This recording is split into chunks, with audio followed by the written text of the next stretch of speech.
team join me into welcoming Kailash today. Kailash is a self-proclaimed tinkerer. He is an hobby software developer, and for a brief period, he was in academia as well. We'll talk about that also, Kailash. At the Middlesex University in London, he was doing his research, from where he obtained a BSc in computer science and a PhD in AI and computation linguistics. And he currently has technology in Zerodha.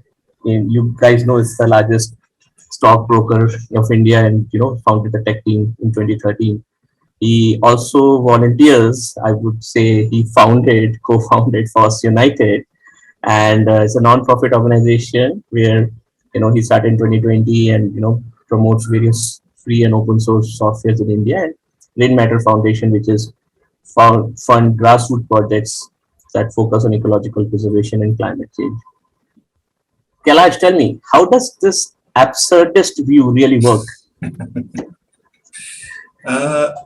It really comes down to the one fact, the acceptance, realization, followed by acceptance that stuff around us, the events that shape us, our lives, our history, mankind's history, everything, are largely random. That one phone call that completely changes your life, or that one piece of good news or bad news that changes the rest of the history for you. And if you look at it like that, the world is chaotic, and all the stuff that we see, all the ambitions and goals, and all the successes and failures that we see everywhere, rise and fall of nations, absolutely everything can be traced back to really random events that completely change the course of history. So, as an absurdist, I don't believe in a higher goal or purpose. I know that life is random, chaotic. I'll just try and go with the flow and minimize the damage I cause to myself and others around me and the environment around me. So it's just that. So how do you respond when there's when let's say there's an issue in the production and the engineer tells you that I'm an absurdist, I didn't cause this? Absurdism does not mean the complete dissolvement of common sense, though. So it's the overarching worldview. You can't really apply that to every single minor thing. I mean, why should I eat now? I'm an absurdist. I won't eat. That wouldn't make any sense. It's just a guiding principle for the for your life broadly, life and worldview. Yeah. Awesome. Thank you so much, Kailash. I just wanted to make sure people get to know you as a person before we start on that journey today. Kailash, how this the Zerodha story started for you. How did it all come together? I had no connection to the finance industry or capital markets, but a friend of mine, an old friend of mine from school, he had this idea to build a financial app for the masses, and he reached out to me randomly. I hadn't spoken to him in a very long time, and we started working on this because I thought it was a nice engineering challenge. And I was working on my hobby projects. I was working as a freelance programmer, making a living. And as I said, I just ended up in Bangalore. So where we would hang out, Nitin's first office, Zerodha's first office, happened to be on the same road, opposite side of the road. So because we were working on a financial app, we figured the regulators had said to us that to take such an app to a market, you had to partner with a stock brokerage firm. And we were writing to the large brokers, ICICI, Juliet, Sharekhan, and we never really received any responses. This was mid 2012. We'd see this board that said Zerodha, NSE, BSE, MCX across the road, and we'd never heard of Zerodha. And we'd say to ourselves, what is this Zerodha? We've never heard of it. But one day, Abid really, literally crossed the road and walked in and said hi to Nitin. And it kind of clicked. Then all of us, three of us, we walked into Nitin's office, said hi to Nitin, and we immediately hit it off. So Zerodha was a really small, tiny broker back then. With its discount pricing model, it had already become profitable in its second year. Very modest profits, but it had.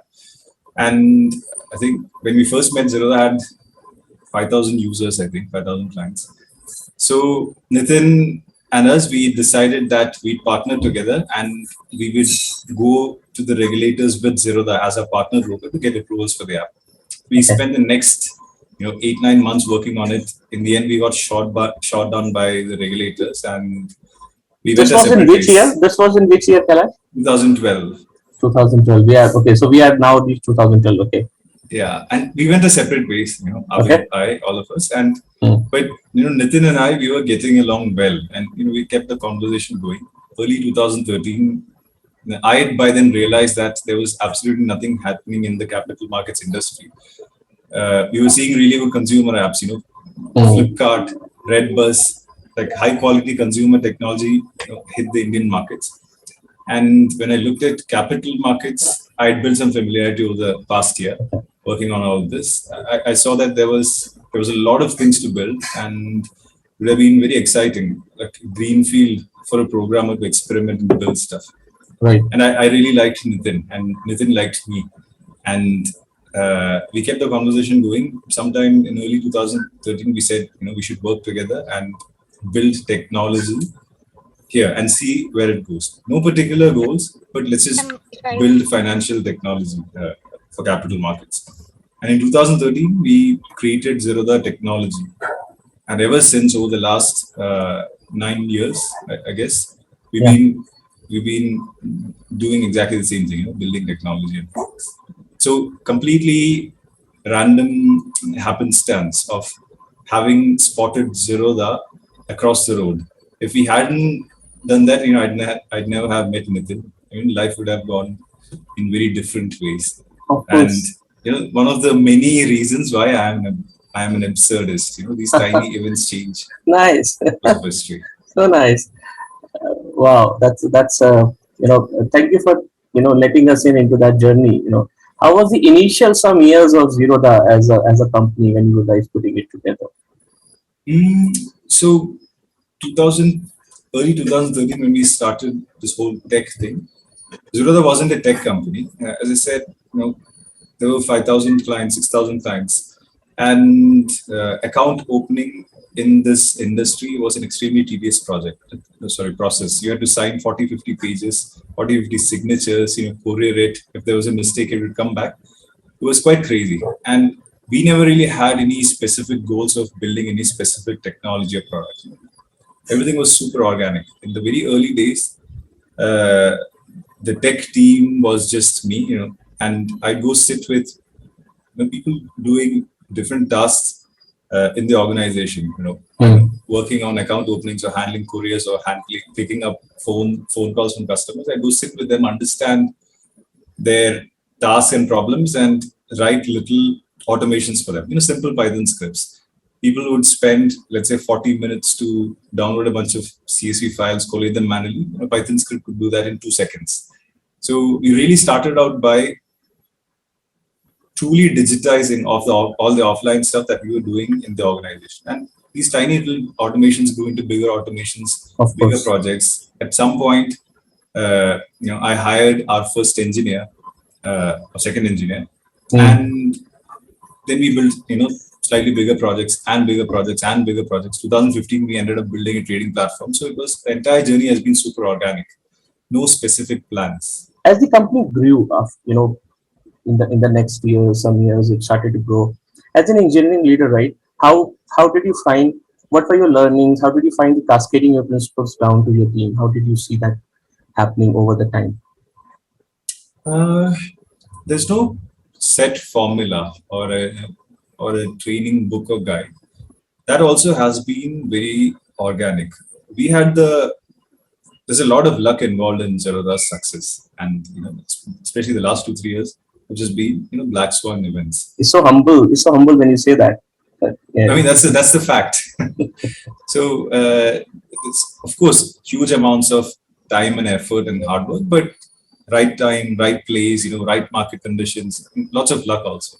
So because we didn't have any specific goals, to get to 1 million users or to build a certain platform or whatever, we had the luxury of time, and stock markets were not attractive at all for the longest time. Right? Nobody really wanted to sign 50 pages, especially savvier folks.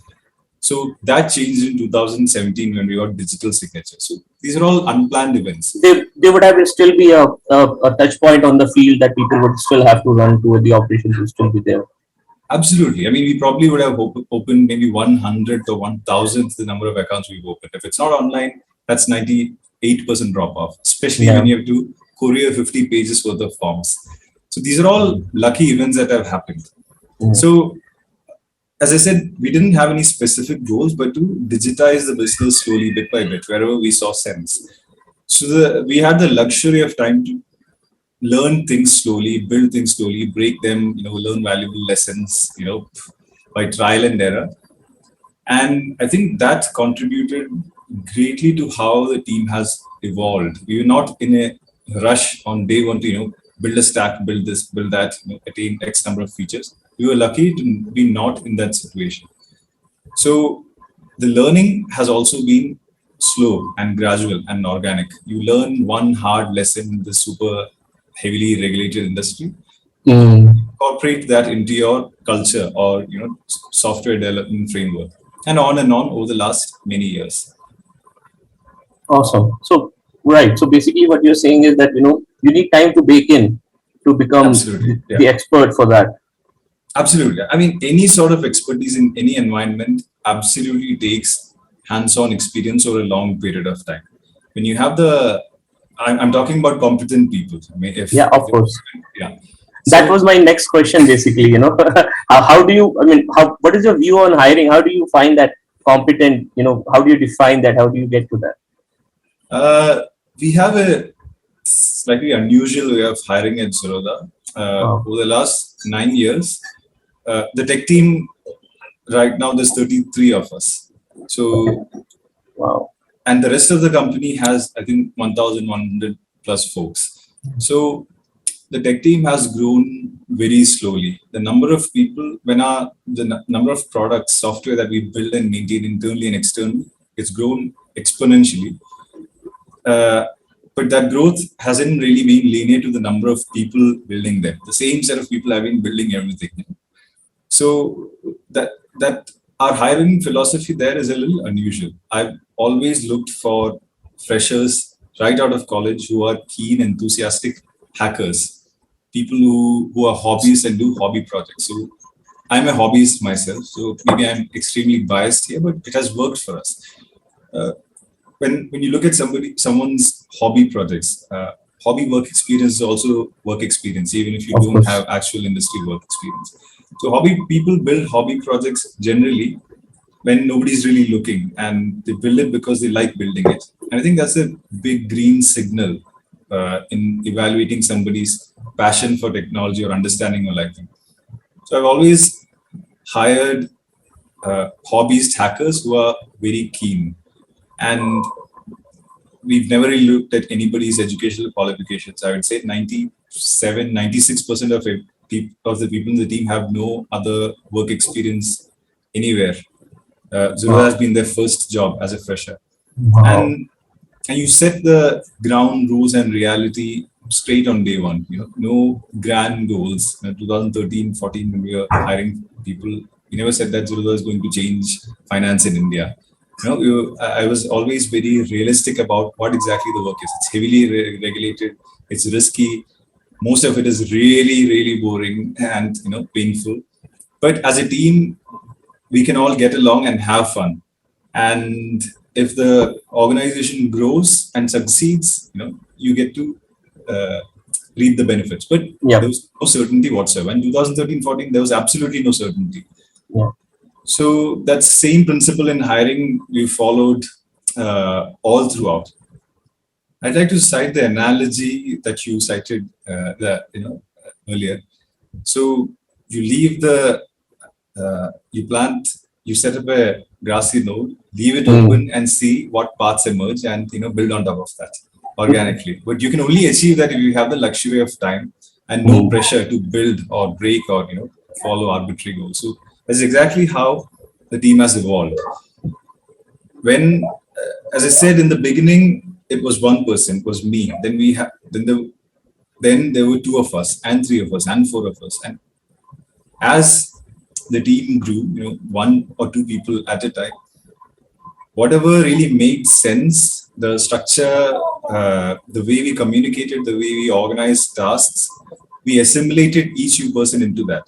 And that evolved over time. There was never this one methodology that we tried and failed at, or one methodology that really just worked out. it's just been the dynamic of all the 30 people, 33 people in the team that has really evolved. And I think by 2017, I'd say, yeah, by 2017, the culture, the framework that we have had been fully fleshed out. There's one non-tech person, Shantanu, who liaises with other departments, all the regulations, all the, stuff that comes up. Of He course. keeps that in check for us. There Mm. are two designers who just design, two developers who focus on mobile app development, Mhm. and the rest of us, we're all full stack developers, and we work on whatever really needs to be worked on. Of course, this process means that, ownership, mini teams within the 33 member team, these have all emerged. There are principal projects that I handle, that for everyone, there are projects that they own and handle. Mm. So these things have just emerged. Coming up from organic, from giving it time to give its shape is something that you and your team definitely believes it. What I see now. I mean, Nitin keeps talking about this. Zerodha has been bootstrapped from day one. So in Mm. 2013, when we created Zerodha technology and started creating a roadmap to build technology products and turn the brokerage into a software company, again, we never really raised any funds. So Zerodha has always been bootstrapped, and we we built the entire organization based on our personal philosophies of doing things slowly, cautiously, right thing, right time. As I said, we've never had arbitrary goals to hit X number of customers in a quarter or grow revenue Mm. by Y%. So the lack of such pressure uh, or obligations to anyone else really helped us take it easy and slow. I want our listeners to understand that whenever you say there's no pressure, you are you. I mean, I want them to realize that the Zerodha has so much of people's life saving into it that definitely the easy you are making it to be, that's not that easy, right? So people should realize that the ease with which you are handling is certainly commendable, and we all should learn from it, right? So we're talking about that pressure, right? There's definitely, you have so much of people's life saving into it, right? So every Yeah. decision will have to consider that, right? How did you bring about, when you were 2 or 3 member team, you bring other people into that group, into that family of sorts, right? Yeah. How did that culture evolve? Some things we would have learned, some things other people brought in. So tell us a little bit more about that culture. How did that thinking evolve within Zerodha? When I say there's no pressure, I mean there's no pressure from anyone asking you to do things that don't objectively make sense. If Hmm. you have, for example, if you are heavily funded by n number of external investors, and I'm not speaking against getting funding, I'm just saying, No, no, no. Of and course, I'm pretty sure about it, and we yeah, I corroborate with what you're saying actually. yeah, and there are, if there are varying parties with varying agendas who are all pushing you to go in a certain direction, that is one kind of pressure. That's the pressure that we don't have. But Hmm. we work in an extremely risky, Hmm. extremely regulated environment. Now that pressure is immense, and that's been growing exponentially every year. Like you said, Yes. the criticality of the stuff that we handle, the real-time nature of it, that pressure and risk is absolutely immense. It's very hard to sleep in peace at night. Absolutely. I mean, so that this the lack of this other kind of arbitrary, non-objective, irrational pressure to do certain things certain way has Hmm. helped us cope with this risk and pressure, because, as I said, we like to take things easy and slow and be extremely cautious. There may be this really cool feature that we like to build, but we may delay it by 4 months because we're not really sure of the risk surface, and we do that all the time. We delay features, we cancel features just because we're not sure of it. So do things we do things extremely slowly and cautiously by testing things inside out like a million times, and things can still go wrong. But that's despite being so cautious. That's how much risk this entire enterprise carries. So all of these philosophies really put together, no external pressure to do make 10 features this month, no such targets, none of those things. And in no rush to chase revenues or growth. And being grounded about the fact that this is really risky and boring, and you have to be really cautious and work. The team can be fun. Sometimes the work can be fun, but oftentimes the work is really boring and risky. You establish that on day one. The people who can cope with it, they're already kind of assimilated into that culture and that framework of working and that framework of coping with risk. Nice. So when you hire people with the right expectations. If somebody is here to work on cutting edge machine learning and you do amazing software stuff every day, that's not possible. And I tell everyone that that's not how this works. So people who accept that fact, they're already kind of primed, aligned to work. And that's how we've built our internal framework of working under insane regulatory pressure and extreme risk and taking things very, very slowly and cautiously. Wow. I mean, so one thing I can definitely see, there's a lot of self-realization and content with what we are doing in the culture that you are describing to me. There's a understanding, there's an honesty to it, as well as because I can relate to it. A lot of times, even good intention with the good intended leaders, they tend to get into the peer pressure of the market and are not as gutsy as saying, no, we will not give in. Yeah. We will focus on the right things first, and we will probably not build too many features. We'll not expand too fast, but we will do it right. So I think I have to congratulate you and the entire team for standing up to it for what's right, and definitely shows in the kind of product that you guys have made. Thank you. And this is why Nitin and I, we like working with each other. We don't pressurize each other unobjectively. Even if there's a cool idea that we really like, we break it down. Not just us. Today, everyone in the team. That's the culture that has evolved.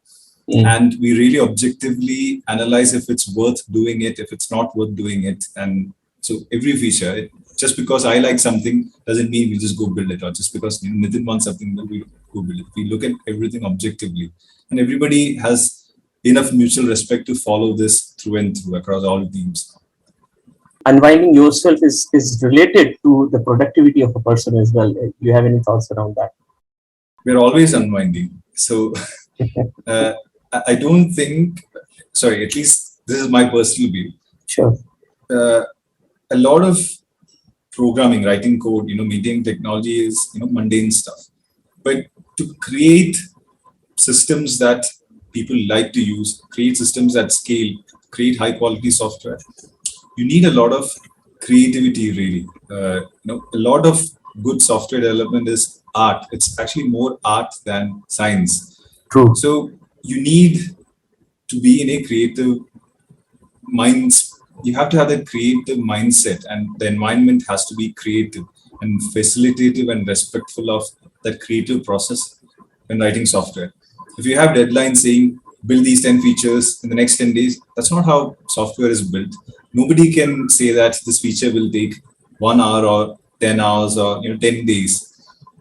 So this is inculcated into how we build stuff. There are no arbitrary deadlines. That does not mean that things can slow down forever. Of course. So, and to have the creative juices flowing, you have to be unwinding all the time.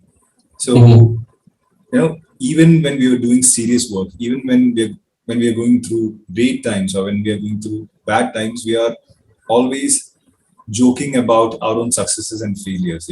There's nothing that is sanctimonious. We're always memeing each other, always making lame jokes, always having fun, laughing at our failures, laughing at our successes, laughing at little things. Everybody's always hanging out, even when we're doing serious. Not taking ours so seriously. We don't take ourselves seriously at all. We take our work extremely seriously, and the quality of systems very seriously. But ourselves, we can only produce quality work if you're always unwinded. So there's no work now, unwind later. It's one thing. That's how the culture has evolved. Nice. Yeah, that's the best line. Yeah. Yeah, and we do, there are things that we do. We've been playing evening Counter-Strike matches since forever. Uh, Did you ever win? Did your team ever win? I used to be the best player when others were beginners. Now I'm now I struggle. Age is catching up with you, Kailash. So we used to play 8v8, but unfortunately after work from home, it's now 3v3 or 4v4. But it's still fun. It's a tradition. We play it religiously at the end of the day, every day. There are things like that we do also. Yeah. Awesome. I'll just ask one more question on the technical side. It will not, because there's so much of things, we all would want to ask you. I would want to give some time to the audience as well.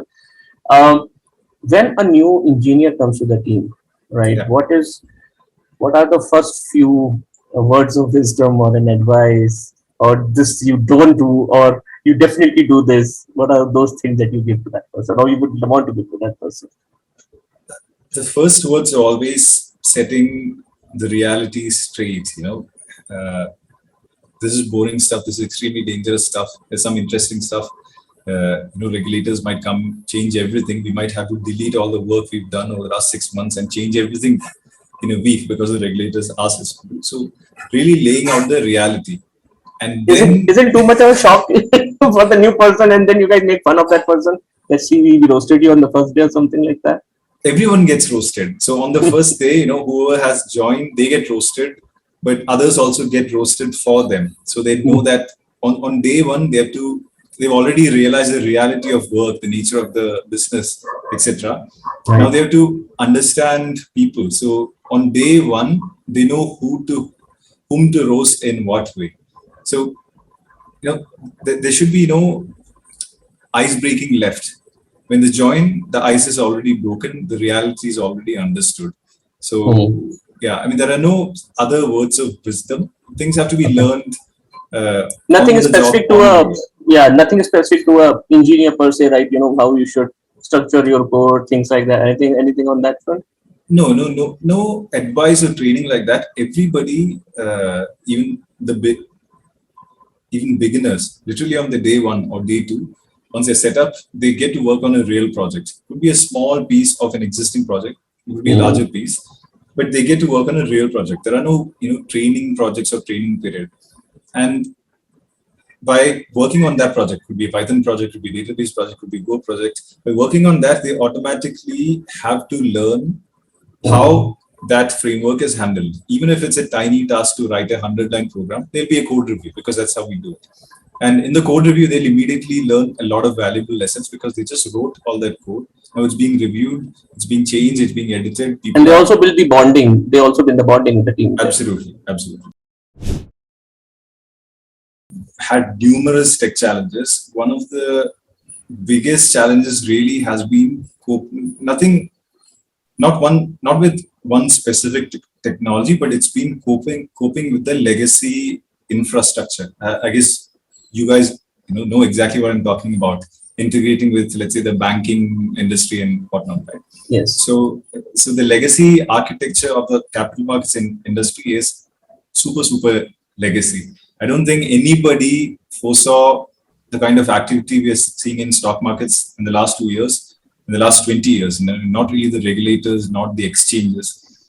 So when you have to build a consumer business with software that scales, technology that scales, volumes that scale, the underlying technology also, infrastructure also has to scale. To give you one specific example, when you pull all the orders that people place on a platform, they're sent to exchanges via lease lines.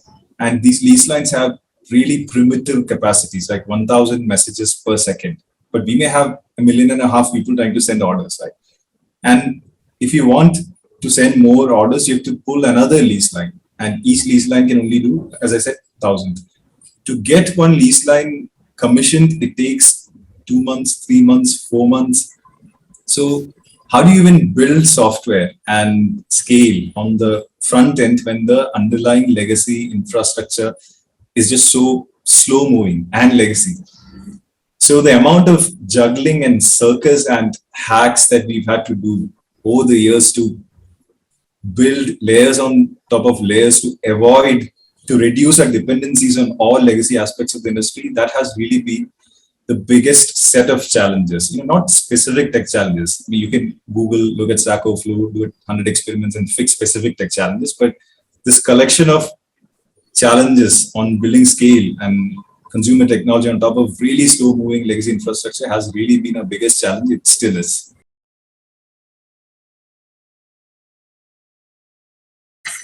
I guess it's a combination of everything that we've spoken about so far: time, effort, common sense, no care for FOMO or status quo, taking things slowly and organically, competence and patience, and of course, huge amounts of luck, right place, right time, everything put together. If we, there's this misconception that for you to grow, for you to scale technology and software, you need to keep on expanding the team linearly. But software does not scale linearly. There could be 2 people who can build a software system that scales to millions of people. There could be 100 people who build a software system that barely scales to 100,000 people. So the number of people working on a piece of software, it's not a metric for the quality of that piece of software or the scale it can achieve whatsoever. Now, if you suffer from FOMO, if you let's say have external investors who force you to grow, this wouldn't have been possible. So the question itself has to be deconstructed. The question, how can 30 people build all of this? I mean, why not? That's how people used to build software. This whole thing about massive engineering teams, that's a rather new phenomenon. This concept of retaining employees, it doesn't really work like that with us, at least. Maybe these are very subjective, and these are my personal views. You don't retain people. Zerodha Tech exists because of the people, the team that built it. So when you speak of retaining people or employees, it kind of is objectifying them. We need to retain these 3 people so that they can do this. These other 2 people needn't be retained. You can't do math like that in such a small team. Maybe you're forced to do that in really large teams, but I have no experience with large teams or organizations. In such a small, tightly knit team, everybody has an important role, and everybody has to work really well with each other. So you don't even approach the team with the perspective of retaining people, etc. If these people hadn't come together and worked together, there'd be no Zerodha. So I'm unable to think like that. I'm unable to describe that either. But I hope that answers your question. In an organization, culture has to permeate top down. If you have an insulated, let's say, management or top management team with whom the rest of the team have no rapport with, or there's no visibility to how they operate, or let's say they're toxic, you can never build a good team. So employees in an organization cannot create culture unless the people, the key decision makers, the people in charge, instill that culture. So culture always has to flow from top down. So if at Zerodha we've ended up having a decent work culture, it's because it has permeated in its entirely from the top, and that's the same for every organization. Organizations with toxic or incompetent management can never really have good teams. I mean, Kailash, your views are, I mean, are very, very honest and very direct.